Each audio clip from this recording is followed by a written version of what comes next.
Welcome to crime analysis. తెలంగాణలో జరుగుతున్న phone tapping వ్యవహారంపై మాజీ మంత్రి కేటీఆర్ సంచలన వ్యాఖ్యలు చేశారు. ఇది కేవలం బీఆర్ఎస్ ప్రభుత్వంలోనే ప్రారంభం కాలేదని, గత ప్రభుత్వాల్లో ఎప్పుడూ జరుగుతూనే ఉన్నాయంటూ తన దగ్గరున్న ఆధారాలను బయటపెట్టారు. శుక్రవారం ఒక మీడియా ఛానల్కి ఇచ్చిన ఇంటర్వ్యూలో తన దగ్గరున్న ఆధారాలు బయటపెడుతూ ఆయన కొత్త సవాలు విసిరారు. ఒకవేళ తాను తప్పు చేశానని భావిస్తే ఎలాంటి చర్యకైనా సిద్ధమంటూ అతను చెప్పుకొచ్చారు. Narco test, light detect test కైనా తాను సిద్ధమంటూ సవాల్ విసిరారు.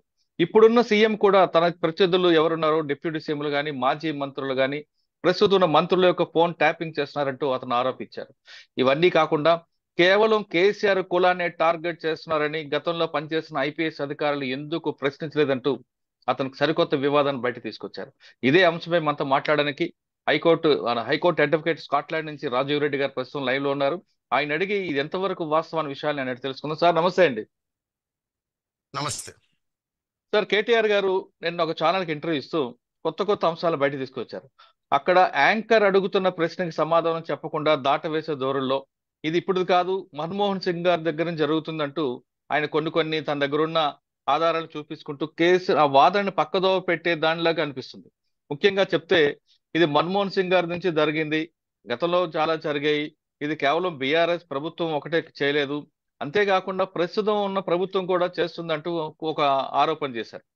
ఇవన్నీ ఒక పక్కన పెడితే అప్పుడులో ఉన్న పోలీస్ ఆఫీసర్లు ఎందుకు క్వశ్చన్ చేయట్లేదు, కేవలం కేసీఆర్ నే క్వశ్చన్ చేస్తున్నారంటూ తీసుకొచ్చారు. దీన్ని మీరు ఏ విధంగా విశ్లేషిస్తారు? మేము చేయలేదు అని నిర్దిష్టంగా చెప్పకుండా మీరు చేయలేదా, గతంలో మీరు చేయలేదా, లేదా మీరు అది చేయలేదా అని చెప్పి డైవర్షన్ అనమాట. నెంబర్ 1. నెంబర్ 2, మన్మోహన్ సింగ్ గారు చెప్పింది మీరు అక్కడ వింటే నేషనల్ సెక్యూరిటీ పర్పస్ పైన టెలిఫోన్లో ట్యాప్ చేయడం అనేది సర్వసాధారణం అని చెప్పారు. అది పర్ఫెక్ట్లీ వ్యాలిడ్ అండ్ లీగల్, ప్రపంచవ్యాప్తంగా చేస్తారు. ఇప్పుడు కాదండి, బ్రిటిష్ గవర్నమెంట్ ఉన్నప్పటి నుంచి టెలిగ్రాఫ్, టెలిఫోన్ అనేది పుట్టినప్పటి నుంచి కూడా ట్యాపింగ్ జరుగుతుంది. అయితే దానికి కొన్ని నిర్దిష్టమైన చట్టాలు, రూల్స్ ఉంటాయి. మన దేశంలో వచ్చేటప్పటికి ఇండియన్ టెలిగ్రాఫ్ యాక్ట్ పాతది, ఇప్పుడు గవర్నమెంట్ కొత్తది తీసుకొచ్చింది. ప్లస్ దానికి జిఎస్ఆర్ రూల్స్ అని ఉంటాయండి. దాని ప్రకారం ఏంటిదంటే నేషనల్ సెక్యూరిటీ కానీ, పబ్లిక్ సెక్యూరిటీ కానీ, friendly relations with foreign nations కానీ, కమిషనింగ్ ఆఫ్ ఎ క్రైమ్ జరుగుతుంటే ప్రివెంట్ చేయడానికి కానీ ట్యాపింగ్ చేయొచ్చు. దాని ప్రొసీజర్ ఏంటిదంటే ట్యాపింగ్ చేయాలనుకున్న officer through there unit head, అంటే ఐపీఎస్, మన ఎస్పీ గారు, డిఐజీ ద్వారా హోమ్ సెక్రటరీకి రిక్విజిషన్ రైజ్ చేస్తారు. ఆయన పర్మిషన్తో మాత్రమే చేయాలి.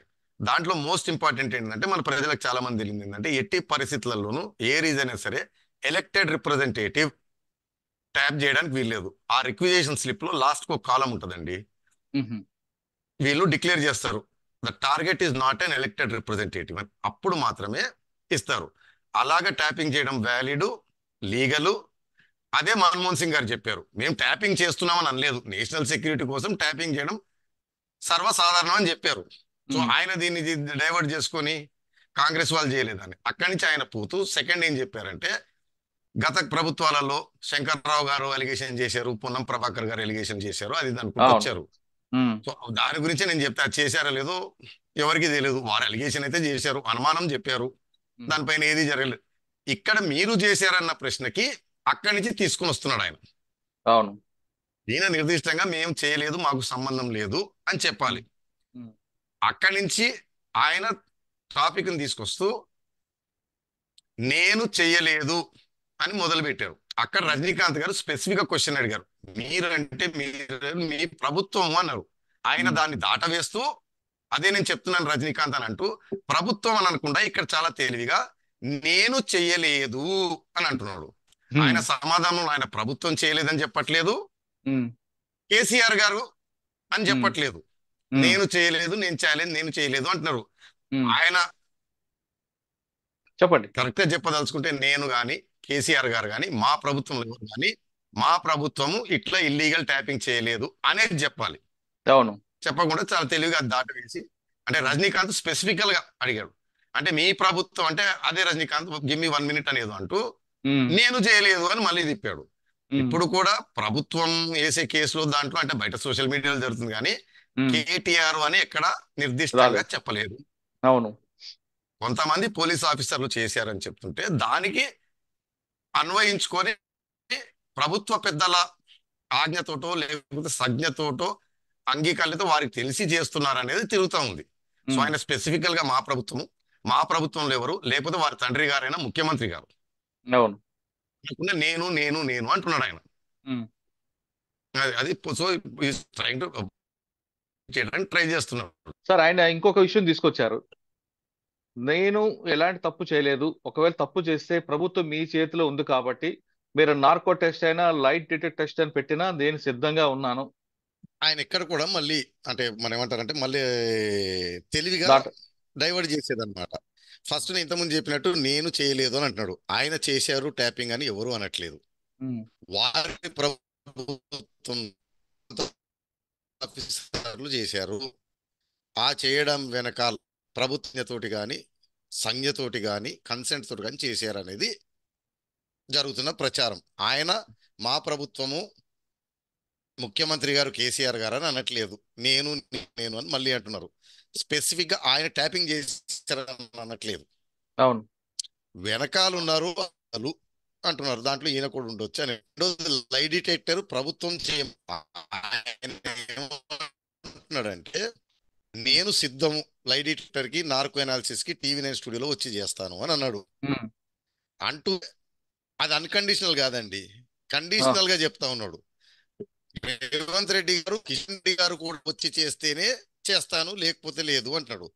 దీనికి నా సమాధానం ఏంటంటే రామాయణంలో సీతాదేవి లంకలో ఉండి తీసుకొచ్చిన తర్వాత అగ్ని పరీక్ష ఆవిడ ప్రవేశించింది, కానీ అక్కడ ఆగి నువ్వు కూడా ఇన్నేళ్ళు నేను లేకుండా ఉన్నావు కాబట్టి నీ శీలం పైన కూడా అనుమానం ఉంది కాబట్టి రాముడు అగ్ని పరీక్ష స్వచ్ఛంగా శీలము నిరూపించుకోవాలనుకుంటే కండిషన్ పెట్టకుండా అన్కండిషనల్ గా నేను రెడీ, నేను చేస్తున్నాను, నేను చేశాను, కమాన్ మిర్చి చేయండి అంటే అది వేరే విషయం. అప్పటికి రజనీకాంత్ గారు అన్నట్టున్నారు మీరు చేయొచ్చు కదా అంటే ఆ దాట వేశారు. రజనీకాంత్ గారు కూడా ప్రెస్ చేయలేదు. అంటే ఉమ్. శీలత నిరూపించుకోవాలంటే నువ్వు చేస్తే నేను చేస్తాను, నువ్వు దుక్కితే నేను దుక్కుతాను అనకుండా ఉమ్. నేను నిరూపించుకుంటాను. ఎందుకంటే జగద్విత్ అందరు తెలుసు, మనం ఛాలెంజ్ చాలా ఇస్తుంటాము. మీకు తెలుసు గతంలో కూడా రాజకీయ సన్యాసం అంటారు, అదంటారు ఇదంటారు, ఎందుకు చేయలేదంటే ఆయన స్వీకరించలేదు అంటుంటారు. ఆయన ఉమ్. దాట వేసేది. అతను గనక తన శీలము సచ్చీలత నిరూపించుకోవాలనుకుంటే ఈ ఇంటర్వ్యూకి వచ్చేటప్పుడు ఓ లై డిటెక్టర్ నార్కో అనాలిసిస్ తీసుకొచ్చుకొని నిరూపించలేదు నేను రెడీ అనాలి. ఉమ్. అలా అనకుండా వారు చేస్తే వీరు చేస్తే అంటారు. అందుకే నేను చెప్పింది సీతాదేవి తన అగ్ని పరీక్ష చేసింది కాబట్టి చేసింది, కానీ నేను లంకలో ఉన్నప్పుడు నువ్వు ఒక్కడివి అడిలో తిరిగావు కాబట్టి రామా నువ్వు కూడా దుంకుతే నేను దుంకుతాను అగ్ని పరీక్ష చేస్తానని అనలేదు. ఉమ్. ఇది మనకు ప్రామాణికం. ఓకే. తర్వాత ఇంకొక మాట మళ్ళీ కూడా రిపీట్, ఉన్నారండి. ఉమ్. ఆయన చేశారని స్పెసిఫిక్ అంటలేరు. చెప్పండి. ఇంకో మాట కూడా ఉన్నారు. కేవలం కేసీఆర్ ఆయన చేశారు అని ఎవరు అనట్లేదండి. అవును, ఆయన చేశారు అనకపోయినా చెప్పండి. ఇది కేవలం కేసీఆర్ వర్గానికి సంబంధించిన వ్యక్తులనే అనట్లేదు. టార్గెట్ చేస్తున్నారు అని అంటున్నారండి. వర్గము కులం అంటే మళ్ళీ మన దేశ భాగ్యం, మన దేశం ముందు ఊపడం కారణం మళ్ళీ కులాలు వర్గాలే వస్తాయి. దీనికి ఏంటిదంటే అప్పుడు వారి ప్రభుత్వం ఉన్నప్పుడు కూడా కామన్ అలిగేషన్ ఏంటంటే ప్రధానమైన పోస్టులలో ఆఫీసర్లందరూ వారి వర్గం వారినే పెట్టారు అని. ఉమ్. సరే లాజికల్ గా దాని ప్రకారమే ప్రధానమైన పోస్టులని ఇప్పుడు రాధాకిషన్ రావు గారు తీసుకోండి. ఆయన ఎప్పుడో రిటైర్ అయిపోతే ఎక్స్టెన్షన్ మీదే అంటే ఉన్న అధికారులకే పోస్టింగ్ లేదు, రిటైర్ అయిపోయిన అధికారిని ప్రధానమైన హైదరాబాద్ టాస్క్ ఫోర్స్ లో కంటిన్యూ చేయటం.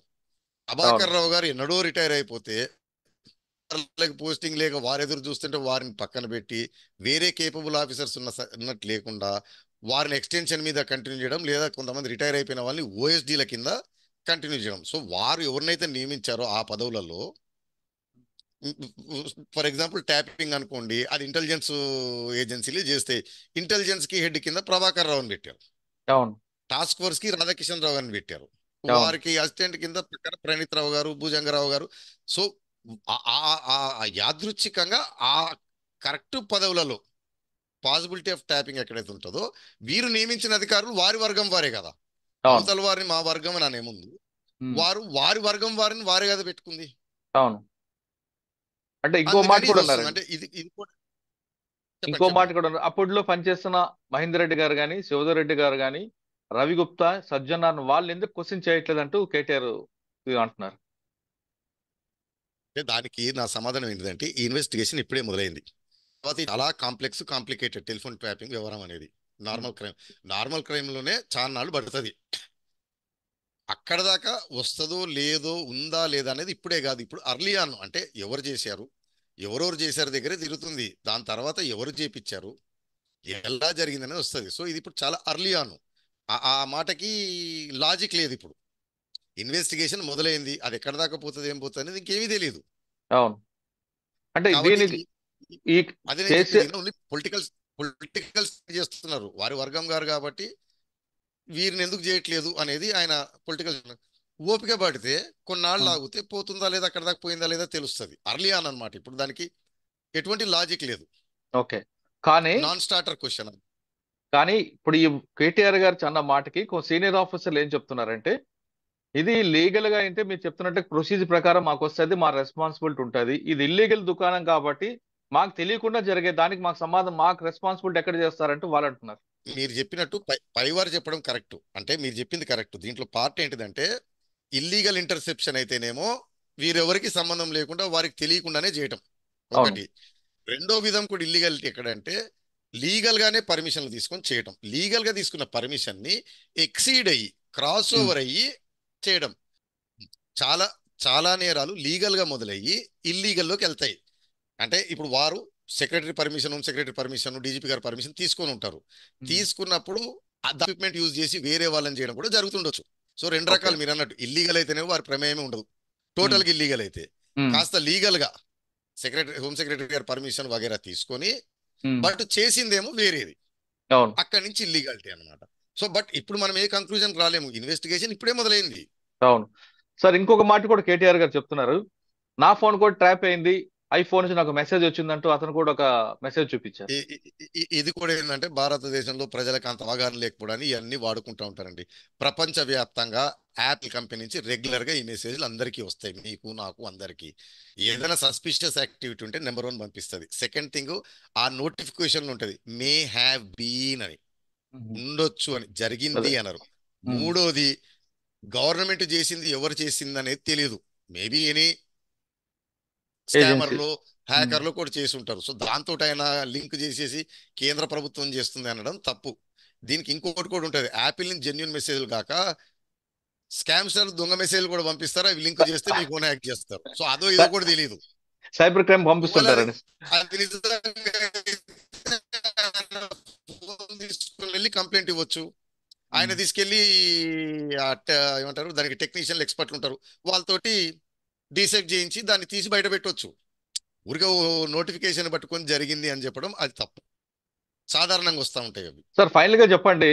కేటీఆర్ గారు చెప్తున్నట్లుగా అసలు మేము చేసామా చేయలేదా అన్నది క్లియర్ గా లేకుండా, చేసామంటే చేసాం, లేదు చేయలేదని చేయలేదు, లేదు గత ప్రభుత్వమే చేసింది మేము చేసా తప్ప అనేది కరెక్ట్ కాకుండా దీన్ని ఎలా కంక్లూడ్ చేయొచ్చు అంటారు కేటీఆర్ గారు?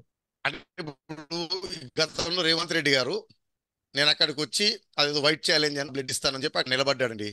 ఉమ్, ఈయన రాలేదు. ఉమ్, ఇప్పుడు ఈయన కూడా లై డిటెక్టర్ చేసేయాలి. చేసేసి అప్పుడు ఆరోపణలు చేయాలి. నేను చేయలేదు, నేను చేయలేదు కాదు, ఆయన చేశారని ఎవరు అనట్లేదు. మళ్ళీ చెప్తా ఉన్నా, ఉమ్, వారి ప్రభుత్వంలో ఉమ్, ఆఫీసర్లు చేశారు, దాని ఉమ్, వెనకాల ప్రభుత్వ పెద్దలు ఉన్నారు. సో మా ప్రభుత్వంలో చేయలేదు, లేకపోతే వారి తండ్రి గారు కేసీఆర్ గారు దీని గురించి ఐడియానే లేదు ఉమ్, అనేది ఆయన స్పెసిఫిక్ గా చెప్పలేదా, దాటవేసినట్టు నాకు అనిపించింది. ఉమ్.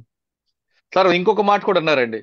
ఈ లీకులు ఉమ్. ఇచ్చే బదులు డైరెక్ట్ గా గవర్నమెంట్ నుంచి ఒక ఆఫీసర్ వచ్చి లేదంటే పొలిటీషియన్ మాట్లాడొచ్చు కదా, ఎందుకు మాట్లాడడం లేదు అంటే అని క్వశ్చన్ చేశారు. అంటే కేటీఆర్ గారు ఛాలెంజ్ చేస్తున్నట్టు అఫీషియల్గా ప్రెస్ కాన్ఫరెన్స్ పెట్టి అఫీషియల్గా ఒక ఇన్వెస్టిగేషన్ జరుగుతుండగా మాట్లాడితే ఆ ఇన్వెస్టిగేషన్కి ఎన్నో ఇబ్బందులు వస్తుంటాయి. టెయింటెడ్ ఇన్వెస్టిగేషన్ ఎంత ఉంటుంది. జనరల్గా అథరైజ్డ్ పర్సన్స్ ఆర్ సంబంధిత ఆఫీసర్లు సమయానుకూలత చూసి ఇన్వెస్టిగేషన్కి ఏ టెయింట్ రాదు, ఎటువంటి ఇది రాదు, ఇన్వెస్టిగేషన్కి ఎటువంటి ప్రాబ్లం రాదు, సీక్రెట్ రిలీజ్ కావన్నప్పుడు మాత్రమే ప్రెస్ కాన్ఫరెన్స్ పెడతారు. ఫర్ ఎగ్జాంపుల్ ఎలా ప్రాబ్లం అవుతుందంటే, మీ అందరికీ గుర్తుండుంటుంది, ఎమ్మెల్యేల కొనుగోలు కేసులో కేసీఆర్ గారు తొందరపడి ఓ పెద్ద ప్రెస్ కాన్ఫరెన్స్ పెట్టి ఆ వీడియో క్లిప్పింగ్లో ఆ క్లిప్పింగ్ ఏదో డిస్ప్లే చేశారు. దానివల్ల ఏమైంది, తెలంగాణ ప్రభుత్వానికి ఇన్వెస్టిగేషన్కి ఎంతో ఇబ్బంది జరిగింది. దానిపైనే ఈ కేసులో ప్రభుత్వం బయాస్డ్ ఉంది, పర్పస్ఫుల్గా చేస్తుంది అని చెప్పి హైకోర్టుకి వెళ్ళటము, సిబిఐకి ఆర్డర్ చేయడము, ఇన్వెస్టిగేషన్ తీసేయడం, ఆ ఇన్వెస్టిగేషన్ ఆ కేసు అంతా నీరు గారిపోయింది. అందుకోసం ఎనీ రెస్పాన్సిబుల్ గవర్నమెంటు ఇన్వెస్టిగేషన్ జరుగుతున్నప్పుడు, అందరూ ఇట్లాంటి హై ప్రొఫైల్ కేసు ఎంతో కాంప్లెక్స్ ఇన్వెస్టిగేషన్ ఉన్నప్పుడు అఫీషియల్గా చెప్పరు. ఆ విషయం కేటీఆర్ గారు తెలిసే ఉంటుంది. తెలిసే ఆయన అది పెట్టరు కాబట్టి అని చెప్పి ఒక ఛాలెంజ్ చేస్తున్నాడు అని నా అభిప్రాయం. రఘురామకృష్ణరాజు గారి టాపిక్ వచ్చింది కాబట్టి ఆయన ఆ, కూడా టెలిఫోన్ ట్యాపింగ్ వెనకడికి చేశాడు, ఆయన అక్యూజన్ వచ్చింది కాబట్టి ఇంకోటి చెప్తాం, మన ప్రజలు తొందరగా మెమరీ నుంచి వెళ్ళిపోతుంటాయి కొన్ని ఘటనలు. ఆయన తాలూకు వారు ఆయన సపోర్ట్ చేసేవారు చెప్పినా జగన్మోహన్ రెడ్డితో వీరుల్లాగా పోరాడారు, టార్చర్లు అనుభవించాడు, సిబిసిఐడి వరకు కుట్టారు కాబట్టి ఆయన ఒక ఏమంటారు వీరుడు శూరుడు స్వతంత్ర సమరంగా మాట్లాడతారు. ఆ, ప్రజలు నేను చెప్పేది ఏంటంటే ఫస్ట్ లీగల్ కాదు, కామన్ సెన్స్. ఉమ్, ఉమ్, రఘురామకృష్ణరాజు గారి పైన కేసు పెట్టి అరెస్ట్ చేసి తీసుకెళ్ళినప్పుడు ఆయన నానా గగ్గోలు పెట్టి సుప్రీంకోర్టు దాకా వెళ్ళారు, నన్ను టార్చర్ పెట్టారు అని. బాగా ఉమ్, గుర్తెచ్చుకోండి, సుప్రీంకోర్టు ఏం అవును. చేసిందంటే ఆయనను వెంటనే సైనిక హాస్పిటల్కి మిలిటరీ హాస్పిటల్కి పంపించారు. అక్కడ ఏ పొలిటికల్ ఇన్ఫ్లుయెన్స్ ఉండదు కాబట్టి మిలిటరీ డాక్టర్ల చేత ఎగ్జామినేషన్ చేపించి టార్చర్ జరిగిందా లేదా అని ఆ చేసిన ఎగ్జామినేషన్ ని సీల్డ్ కవర్ లో ఎవరికి అందకుండా హైకోర్టు రిజిస్ట్రార్ గారితోటి పర్సనల్ గా తీసుకొచ్చి సుప్రీంకోర్టు హ్యాండ్ ఓవర్ చేయమని చెప్పింది. దాని అవును. తర్వాత కేసు ఏమైందనేది ఎవరు గుర్తులేదు. ఇప్పుడు మీరు నేను లాజికల్ గా అడుగుతాను కామన్ సెన్స్ తోటి, ఆయనను టార్చర్ పెట్టినది నిజమే అయితే సుప్రీంకోర్టులో చాలా సివియర్ యాక్షన్ ఉండేది. వారు తీసుకోకపోయినా ఈయన పెద్ద పెద్ద అడ్వకేట్లు పెట్టుకొని అక్కడ దాకా చేస్తున్నా ఆయన వదిలిపెట్టేవాడు కాదు. ఆ ఉమ్, తర్వాత కేసు అంతా కామ్ అయిపోయింది. నేను కావాలంటే మీకు ఎప్పుడైనా పంపిస్తాను, సుప్రీంకోర్టు జడ్జిమెంట్ కూడా వచ్చింది దానిపైన. దాంట్లో ఏం లేదండి, మైనర్ ఇంజురీస్ ఉన్నాయి, అంటే కొడితే ఇంజురీస్ అని లేదు, మైనర్ ఉన్నాయి, అంటే పెనుగులాటలో జరగవచ్చు ఇంకో విధంగా జరగవచ్చు తప్పిస్తే వేరే ఎటువంటి ఇంజురీస్ లేవంటూ కేసు క్లోజ్ చేశారు. అయితే లీగల్ జడ్జ్మెంట్ చూడాల్సిన అవసరం లేదు. ప్రజలకు కామన్ సెన్స్ ఉంటే సుప్రీంకోర్టు అంత సీరియస్ అయ్యి మిలిటరీ హాస్పిటల్లో ఈయనని పరీక్షించి టార్చర్ పెట్టారా లేదా, గాయాలు ఉన్నాయా లేదా, ఆయన అవును. అరికాలు చూపెడితే ఇంతలావు గాయాలయ్యాయని అది ఉమ్, నిజం అయ్యి ఉండుంటే ఆ, సీల్డ్ కవర్ సుప్రీంకోర్టు పోయిందండి. సీల్డ్ కవర్ ఓపెన్ చేసిన కేసు గురించి ఎవరు మాట్లాడలేదు. ఇక అవును. అక్కడ వదిలేసి మళ్ళీ ఇప్పుడు కొత్తగా అదిగో కుట్టారు టార్చర్ పెట్టారు అని అంటున్నారు. ఆ, కామన్ సెన్స్ ప్రజలు అంత జరిగి ఉంటే అంటే సుప్రీంకోర్టు సీల్డ్ కవర్ ఓపెన్ చేసి అంటే ఆ గాయాలు ప్రజలకి నిజమైతే ఊరుకునేదా, సుప్రీంకోర్టు ఊరుకున్నాయి ఈయన కరెక్టే సార్. ఊరుకునేవాడా? ప్రజలకి జ్ఞాపక శక్తి తక్కువ. మీరు అన్నట్లు ఒకవేళ సుప్రీంకోర్టు కానీ తక్కువ సీరియస్ డైవర్షన్ ఈజీ. సుప్రీంకోర్టు కానీ యాక్షన్ తీసుకుంటే ఇప్పుడు ఆ రోజు కొట్టిన అధికారులపై ఇప్పుడు ఈ రోజుకి సస్పెండ్ అయి ఉండేవారు. అసలు చాలా సివియర్ అవును. సుప్రీంకోర్టు సీల్డ్ కవర్ తెప్పించుకుందండి మిలిటరీ డాక్టర్ దగ్గర నుంచి. అవును, సికింద్రాబాద్ సుప్రీంకోర్టు మిలిటరీ తీసుకోకపోయి ఆఫీసర్ నేను నుంచి. చెప్తున్నా, ఆయన పెద్ద పెద్ద అడ్వకేట్లను పెట్టుకొని రఘురామకృష్ణరాజు గారు అక్కడ ఉన్నారు. ఆ అవును. సుప్రీంకోర్టులో పెద్ద పెద్ద అడ్వకేట్లను పెట్టుకొని రఘురామకృష్ణరాజు గారు వదిలేవారా ఆ అవును. ఆఫీసర్లందరినీ? అవును. మీకు ఆ కేసు అక్కడ దాకా పోయింది, ఆయనకు బెయిల్ వచ్చింది, దాని తర్వాత డిస్కషన్ లేదు ఊరిలో. అవును.